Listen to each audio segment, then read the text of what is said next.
Эми кантебиз? Эгерде балдарыбыз уруша турган болсо, конфликттердин себептерин билип алдык. Эми кандай кылабыз? Мүмкүн болушунча кичинекей балдарды, жаш балдарды буюмдарын бөлөк болгонго аракет кылат экенбиз да. Мисалы үчүн балдарыбыз өспүрүм куракка жете элек, кичинекей 2 жаш болобу, 3 жаш болобу, өспүрүм куракка жете элек балдарга өз өзүнчө буюм сатып алып беребиз да. Мисалы үчүн чоң балабыздын 4 же 6 жаштагы баланын өзүнүн тобу, өзүнүн оюнчуктары, ал эми кичинекей баланын да өзүнүн топ өзүнүн оюнчуктары болушу керек. Балдар бири биринин буюмдарына тийгенге уруксат бербеңиз. Же болбосо ошол эле өспүрүм курактагы балдарды удаа бир тууган балдарыбыз болгон болсо, өспүрүм курактагы аларга деле буюмдары же болбосо мүмкүн болушунча телефондору, кийимдери өз өзүнчө бөлөк болгону жакшы. Балдарга кичинене кезинен баштап сый урматын сый урматын бактоого, сый урматын сактоого жана чек арасын коргоо үчүн кичине чактан баштап өзүнүн буюмдарын башка бирөөгө тартырбаганга аракет кылышыбыз керек экен да. Тактап айтканда, мисалы үчүн кичине балаңыз, ал жашына карабайт, кичинекей бала болобу, өспүрүм куракта болобу, кичинекей балаңыз чоң балаңыздын буюмун же болбосо оюнчугун талашкысы келген болсо, сиз сен чоңсуң го, берип кое бер деген мамиле кылганыбыз, өспүрүм ой деген мамиле кылганыбыз чоң балабыз үчүн мен сенден көрө кичине баламды жакшыраак көрөмүн. Сен бер дегенде берип кой, сен мага анча маанилүү эмессиң деген сыяктуу сезилет экен да. Демек, чоң балдарга эч качан 10 жашка чейин сен чоңсуң деген сөздү айтпашыбыз керек экен. Эгерде ушул чоң балдарды сен чоңсуң деген сөз менен көп баягы кичине бир туугандарына алдында милдеттерди жүктөп, сен теңелбе, сен сүйлөбө, сен берип кой, сен унчукпай кой, сен кара, сен чоңсуң деп чатак конфликт чатак учурунда чоң балдарды күнөөлөп же аны басылууга, аны тыштандырууга аракет кыла бере турган болсок, чоң балдарда ар кандай психикалык травмалар же болбосо ар кандай негативдүү сезимдер пайда болот экен. Бул туурасында дагы ушул теманын башка запистин аяк ченинде берем. Бир туугандар психологиясы деген темада берилет. Ошондуктан, мисалы үчүн, кичинекей балаңыз чоң балаңыздын оюнчугун талашканда, чоң балаңыздан сен ушул оюнчугуңду берип тура аласыңбы деп сурайбыз. Ошол эле мезгилде кичинекей балабызга дагы үйрөтөбүз. Сен байкеңден же эжеңден оюнчугун сура деп үйрөтөт экенбиз да. Анан кийин эгерде чоң балабыз жок деп жооп берсе, анда кичинекей балабыз ыйлайбы, башка кылабы, эч нерсеге карабай жок дедиби, жок, аны жок деген сөздүн кабыл кылабыз дагы. Кичинекейибизди кандай жол менен болбосун алаксытып, сооротконго же болбосо башка жака алып кеткенге аракет кылат экенбиз да. Бунун анткени ушул учурда бул нерсенин кандай пайдасы бар? Бул мамиледен улам кичинекей балабыз чоң балабыздын буюмуна уруксатсыз тийбеш керек экендиги, ал макул болсо гана, уруксат берсе гана ала тургандыгын түшүнө баштайт да, убакыттын өтүшү менен түшүнө баштайт. Натыйжада чоң балабызга дагы, ошол эле учурда кичине балабызга дагы өзүн татыктуу сезген сезим пайда болот экен да. Бул өтө маанилүү. Эгерде чоң балабыз, балким 5 жаштагы балабыз 3 жаштагы балага оюнчугун бербейм, жок меники десе, аны кабыл алып, кичинекейине чоң баланын оюнчугун бердирбей кое турган болсок, убакыттын өтүшү менен мен татыктуумун деген сезим менен чоңойт экен.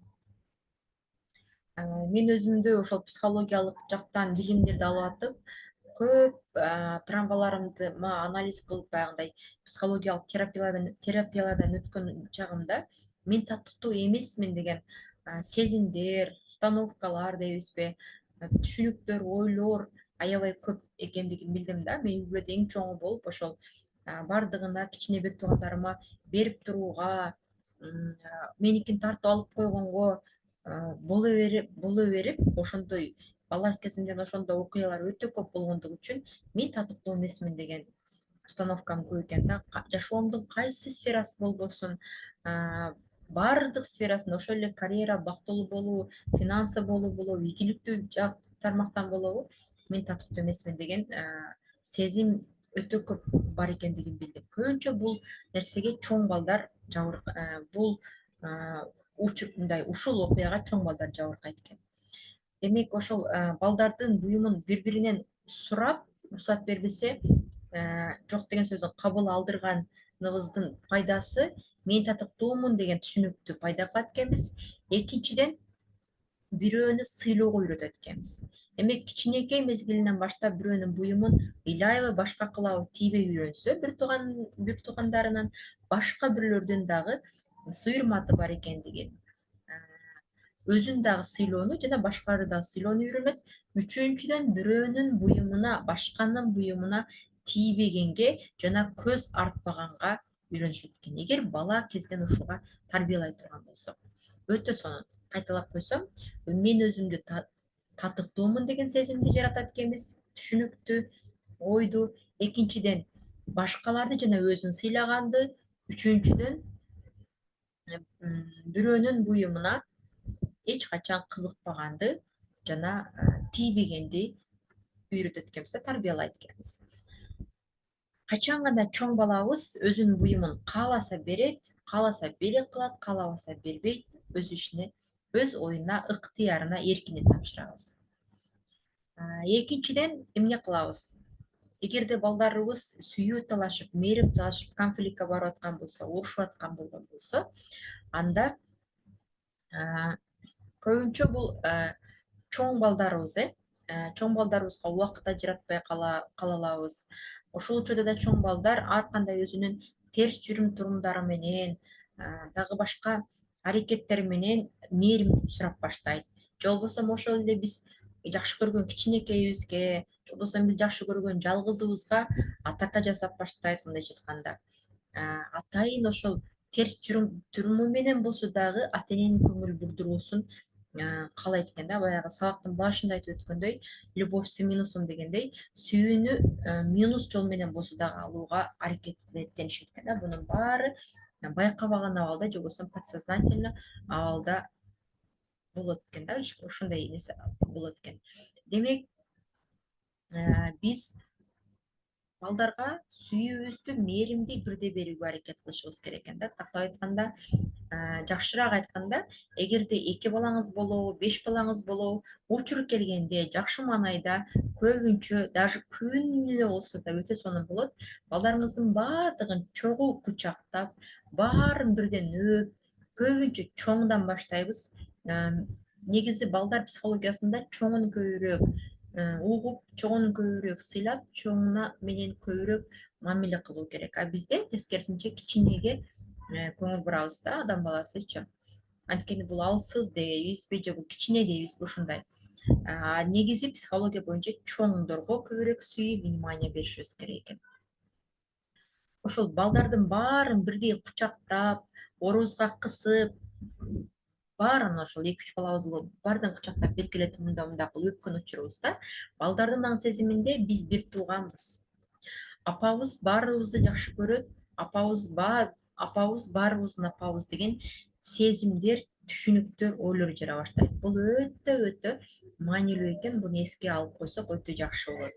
Андан кийинкиси, ошол эле учурда мисалы үчүн кичинекей кичинекей балдарга кимдир бирөөсүнө мээрим, сүйүү жетпей калганда, көбүнчө мисалы үчүн үй бүлөдө чоң бала төрөлөт, анан аябаганда биринчи бала болгондуктан төбөбүзгө көтөрүп хан сыяктуу сыйлайбыз дагы. Экинчи бала төрөлгөндө ошол чоң бала сразу эле бизден алыстай түшөт да. Анткени жаңы төрөлгөн бөбөккө апанын көп убактысы кетет дагы. Чоң баланы биздин көзүбүзгө ошол эле замат чоң баладай, өз алдынчалыктай сезилип кетет дагы, аны алыстап түртүп коебуз. Бул учурда чоң балдарда көбүнчө психикалык травмалар, кызганычтар, ар кандай нерселер жаралат экен да. Ошон үчүн ошондой нерсе жаралбаш үчүн чоң балдардын жашоосун өзгөртпөгөнгө аракет кылышыбыз керек экен. Бул нерсе кичине балдар эмне үчүн айтып жатам өспүрүм курак жөнүндө. Менин сабак өспүрүм курак жөнүндө болбосо эмне үчүн мен кичине балдарга айтып жатам? Анткени ошол кичине кезден баштап бул өмүр бою чоң адам болуп калса дагы кесепети, таасири тие берет экен да. Мисалы үчүн ошол эле кичине бала чоң бала төрөлгөндө өнүгүүсү өсмөктөргө кайра артка кетет экен. Көбүнчө ошол балдар психологдордун изилдөөлөрү боюнча мисалы үчүн анчайын өз алдынча болуп калган балдар кичине экинчи бала төрөлгөн убакта керек болсо шымына булгап алган, гашыкка отура албай калган учурларга чейин барышат экен. Ошол себептүү кичине бала экинчи бала төрөлгөндө чоң баланын жашоосу дагы буюмдары дагы өзгөрбөш керек. Эгерде өзгөртө турган болсок, башка кроватка, башка керебетке жылдыра турган болсок, же болбосо ошол эле кийимдердин ордун жылдыра турган болсок, бала төрөлгүчөктө жайгаштырып койсок, балага анчалык эле мындай оор батпайт экен. Лялька төрөлгөндөн кийин, бөбөк төрөлгөндөн кийин анын керебеттерин, шкафтарын, кийим койгон, оюнчук койгон жерлерин жылдыра турган болсок, анын жашоосуна өзгөрүп келе турган болсо, анда чоң балага травма же болбосо кандайдыр бир жан дүйнөсүнө оор сезим жаралып калат экен. Мунун кесепетинен ал чоң бала өспүрүм куракка келеби, чоң жашоодо болобу, кичинесине атаандашуу, кызгануу, мындайча айтканда кызгануу сезимдерин менен чоңое беришет экен. Мунун эң жакшы жолу дайыма балдарды силерди бирдей жакшы көрөм деп болушунча балдардын көзүндө биз бирдей жакшы көрө тургандыгыбызды билдиришибиз керек. Жана көбүнчө чогуу бирге кучакташканыбыз, чогуу бирге мындай жалпы балдарды кучактап ырахаттанып, бир 2-3 мүнөт, 5 мүнөт аларды эркелеткениңиз өтө жагымдуу таасир этет экен. Ошол эле эгерде чоң өспүрүм курактагы балдар боло турган болсо дагы чоңоюп калса деле кучактайбыз жана мен сени жакшы көрөм деген, мен силерди жакшы көрөм деген сөздөрдү көбүрөөк айтат экенбиз да. Дагы эмне айтайын дедим эле. Ошол анан мисалы анан эстегенди айтайынчы, ушул экинчи бөлүктө бир сонун ойду эстедим эле, оюм качып кетип калды. Үчүнчү бөлүктө өздөрү эгерде мисалы үчүн балдарыбыз чатакташып келди дейли, балдарыбыз чатакташып келди. Майда чүйдө урушуп талаштарына биз ата энелер көбүнчө аралашпаганга аракет кылышыбыз зарыл экен да. Менде эки эле балам бар. Чоң балам кичине баламга аралыгы 7 жаш болгондуктан анчейин менин балдарымдын ортосунда конфликт жок. Анчейин мен чоң балам бир топ чоңоюп калгандыктан кичинекейине анчейин мындай эме кылбайт да, эмне деп коет, теңелбейт, же болбосо көбүнчө кичинесинен айтканы менен болуп коет да. Ошон үчүн бул тема менден жашоомдо анчейин алысыраак да. Көбүнчө баягы катар менен төрөлгөн, 2 жаш 3 жаш удаа төрөлгөн апаларга бул тема өтө маанилүү жана актуалдуу. Эгерде ошол балдар майда чүйдө уруштар менен уруша бере турган болсо, биз чоң адам катары апалар аралашып, келигишип, ким биринчи баштады, ким эмне кылды деп ортого түшө берүүнүн кажети жок экен да. Тактап айтканда, өзүңөр чечкиле, өзүңөр сүйлөшкүлө деп балдардын урушун да өзүнө таштап койгон учурубузда балдар конфликти дагы чечкенге, урушуп, кайра жарашып, ошол көйгөйлүү келишпестик учурларды дагы өзү чечкенди үйрөнүшөт экен. Эгерде ошол чатак арбап кете турган болсо, көбөйүп кете турган болсо, же болбосо мушташка чейин айланып кете турган болсо, бул учурда кайдыгер болгонубуз таптакыр туура эмес. Анда сөзсүз аралашабыз. Бирок биз аралашкан учурда эч качан кимдир бирөөсүнө жан тарткан, кимдир бирөөсүнүн тарабын алган, кимдир бирөөсүнө болушкан мамилебизди таптакыр балдарга көрсөтпөшүбүз керек экен. Хотя жок, айыптуу күнөөлүү балабыз болсо дагы сен күнөөлүүсүң, айыптуусуң деген сөз бала үчүн оор батат экен да. Демек, эгерде сүйлөшө алсак, маселени чече алсак, анда балдарды бетме бет отуруп эмне болду, эмне себептен уруш чыкты деп сүйлөшө алсак болот. Бирок эгерде балким кимдир бирөөсүн урушуп жибере турган болсок, кимдир бирөөсүн катуу айтып жибере турган адатыбыз болсо, же салыштырып жибере турган адатыбыз болсо, же көбүнчө чоңдорун урушуп жибере турган адатыбыз болгон болсо, анда мүмкүн болушунча балдарды жеке жеке сүйлөшкөнүбүз жакшы болот экен. Анткени жалгыз болгондо урушканыбыз анчейин оор батпайт да. Эгерде ошол урушкан эки баланын алдында экинчисинин конфликтке барып турган абалында башка бирөөсүн күнөөлөгөнүбүз апа бул балдар үчүн өтө маанилүү болгондуктан эң маанилүү, эң керектүү, эң авторитеттүү апа мени күнөөлөп жатат деген сезим менен балага өтө катуу жана оор батат. Демек, жалгыз жалгыздап сүйлөшүп эмне болгондугун тактайбыз жана эскертүүлөрдү дагы беребиз. Ошол учурда мактоону дагы беребиз дагы, кучактап нетип койсок жакшы болот экен.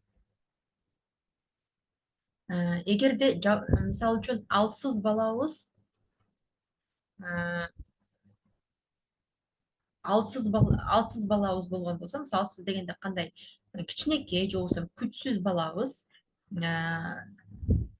менен чоң балабыз бири бирине мушташып кол көтөрүп үйрөнүп калган болсо, алардын конфликттери серьезныйга айланып кете турган болсо, биз мүмкүн болушунча кичине балабызга аралыгыбыз жакыныраак туруп, кокустан чоң балабыз кол көтөрүп жиберсе, кичине балабыз жабыр тартпаш үчүн кичине балабызга жакыныраак туруп, ошол күчтүү же чоң балабыздын көзүнө тике карап сүйлөгөнүбүз жакшыраак болот экен. Бирок бул мамиледе чоң балага мен сага караганда кичинемди жакшы көрөм деген түшүнүк же сезим, ой жаратпай эле табигый ошол абалда тургандай сезилиши зарыл экен да. Эгерде мисалы үчүн балдарыбыз жабырланып келип уруш угуп же болбосо мен чоңунан токмок жеп келип бизге арызданып аткан болсо, башымды оорутпагылачы бар чаары дей турган болсок, балдар үчүн өтө оор батат. Арызданып келди, күчсүзү жабыр тартып келди же токмок жеп келди, бул учурда ишенген, таянган апасына жардам сурап келген учурда сөзсүз кичине балабыздын кайгысын тең бөлүшүп, анын оюн угуп, аны тынчтандырып, кучактап, эркелетип, мээрим берип, баланын сөзү апа үчүн маанилүү экендигин, ал коопсуз экендигин сездиришибиз зарыл экен да. Но эгер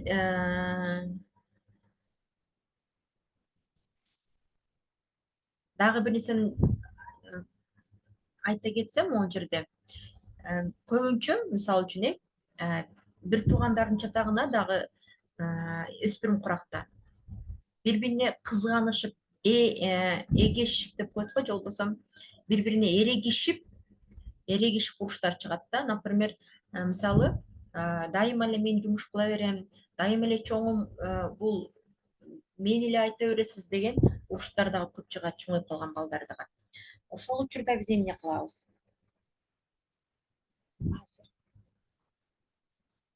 Бул учурда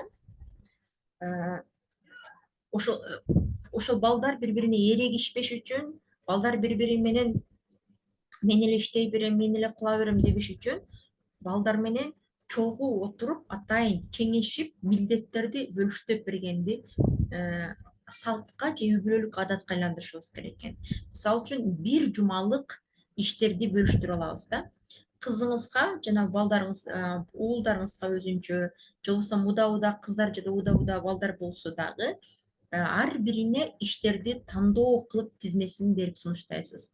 Мисалы, ошол эле балким эркек балдар болобу, кыздар болобу, үй жумуштарын бир жума бою идишти ким жууйт? Бир жума бою үйдү ким пылесостойт? Бир жума бою гүлдөргө суу куюп чаңдарды ким сүртөт деп балдарга милдеттерди беребиз. Балдар өзү тандоо кылат. Эгер экөө тең идишти талашып, экөө тең тамак жасоону талаша турган болгон болсо, кезектешип бүгүн чоңуна кезекти дайыма биринчи беребиз. Анткени ошол адат болуп калыптанып калыш керек. Чоң балабыз бир жума бою тамак жасайт, экинчи балабыз бир жума бою идиш жууйт деп чечимди өзүбүз чыгарып коебуз. Эгерде алар талашка барбаса, өздөрү ошол бир жума бою үй жумуштарынын милдеттерин мойнуна алса, аны дайыма сиз аткардыңбы, азаматсың, рахмат, аткардыңбы, рахмат деп көзөмөлдөп турабыз. Бир жумада бүткөн соң балдар тажап кетет, кылгылары келбей кетет. Же болбосо экинчисинин иши ага оңойроктой, жеңилирээктей сезилип кетет. Ошол себептүү экинчи жумада кайра милдеттерди алмаштырып турсак, балдарда эрегишүү азыраак болот экен да. Мисалы үчүн майда чүйдө жумуштарга жумшай турган болгон болсок, аны дагы кезектешип жумшасак жакшы болот. Мисалы үчүн мунуну алып берип койчу, же муну жака жеткирип койчу дегенде, эми эжең барды, эми сен барасың деп кезектешип койсок, балдарда анчейин эрегишүү, кызгануу, бири бирине ошондой мамиле азыраак болот экен. Бул жагын өзүмчө сактап коеюн.